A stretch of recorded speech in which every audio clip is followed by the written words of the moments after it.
Hello, I'm Professor Rab Scott, Head of Digital at the University of Sheffield's Advanced Manufacturing Research Centre. I'm also Operational Chair of the High Value Manufacturing Catapult's Digital Strategy team. And today we will be piecing together the Smart Factory jigsaw. Some historians think that the first factories were developed by the Greeks in the 4th century BC. Others considered they emerged in the Middle East in the 8th century. But really the first factory that can be called a modern factory emerged in Venice, at the Venice Arsenal in the early 16th century. It employed over 16,000 people in its heyday. And it was really the precursor to mass production. It looked at part movement, not skills movement. So it was the part that moved, not the person. It looked at the use of standardized parts. And in its heyday, it could produce up to 1 ship a day.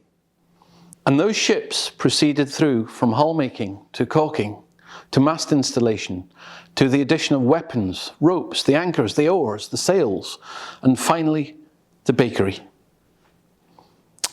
And up until about 10 years ago, this is how factories worked.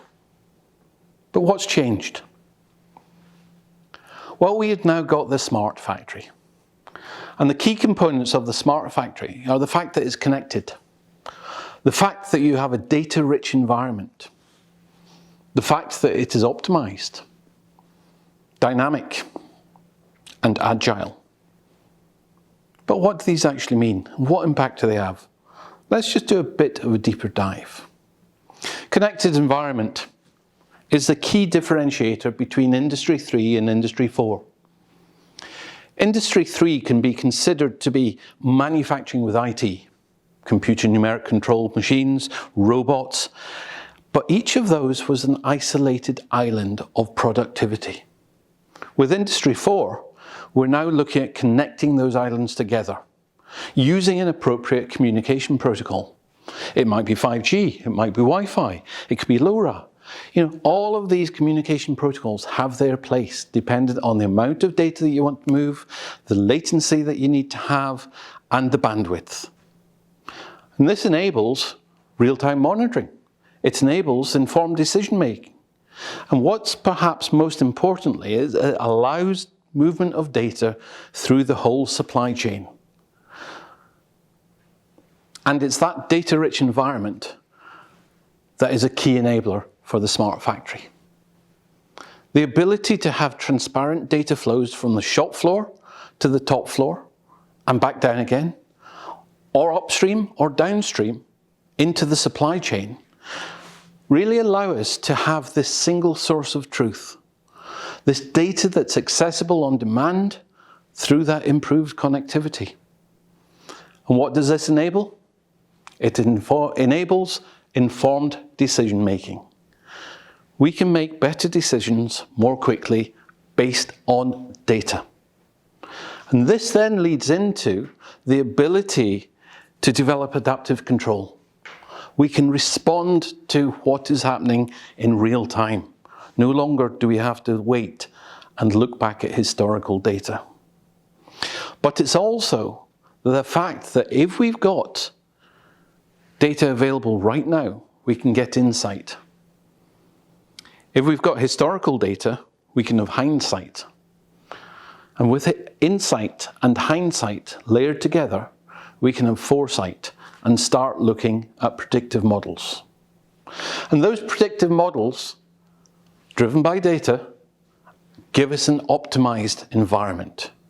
The use of modeling and simulation tools allow us to run what-if scenarios.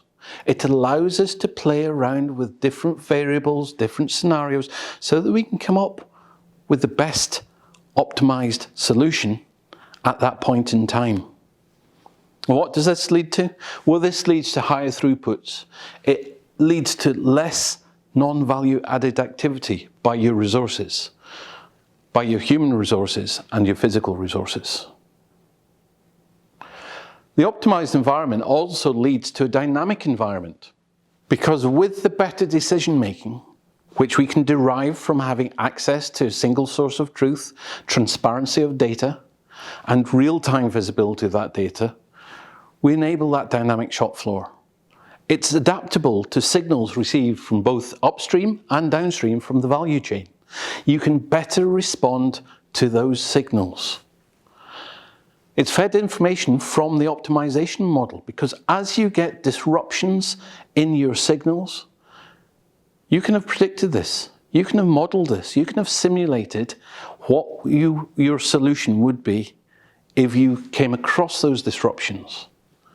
And then what that leads into is the ability of the shop floor to reconfigure itself based on the product being manufactured or the process that's being disrupted. And this leads us to having an agile environment. So we've got a dynamic environment where we can reconfigure quite quickly based on the data that we're getting.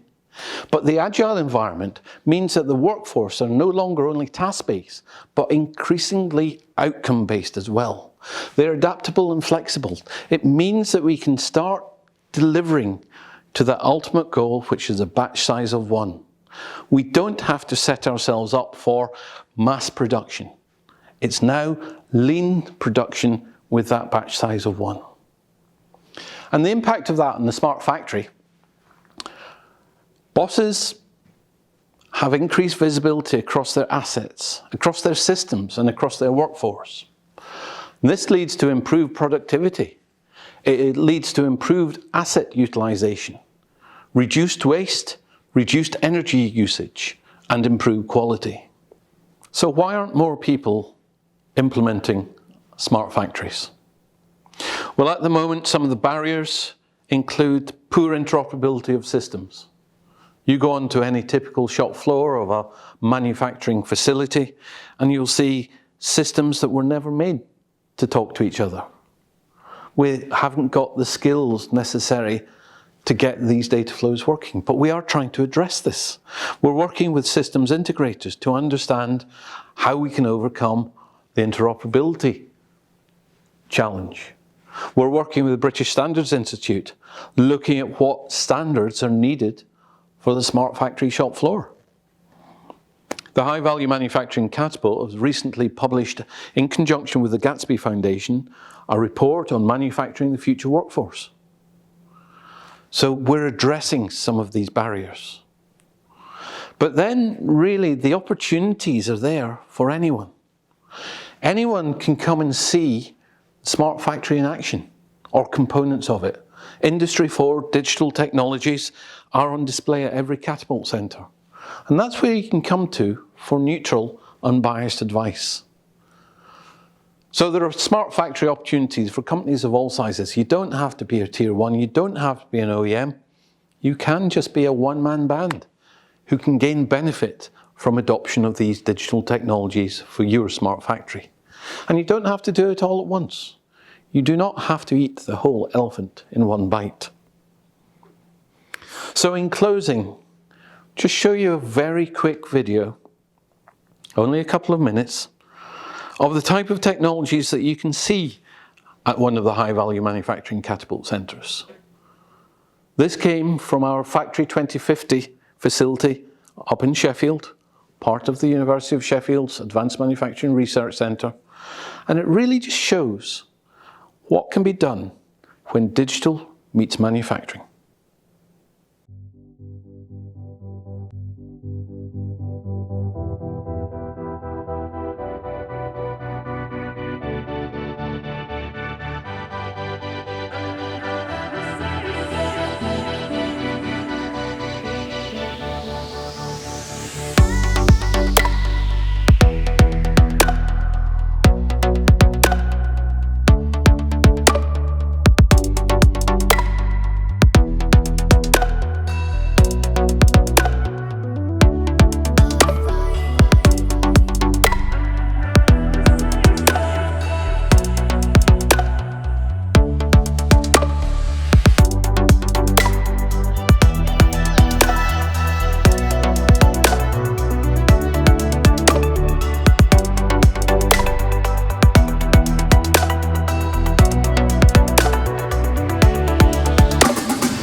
If you'd like to see any of these, contact the High Value Manufacturing Catapult. Get in contact with me, my details are on screen now, and come and see us at the AMRC. We've got 5G deployed across our shop floor, we've got AI and analytics, and we can help your factory become smarter.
Every year, the High Value Manufacturing Catapult meets thousands of ambitious small businesses like yours who see an opportunity to make big gains.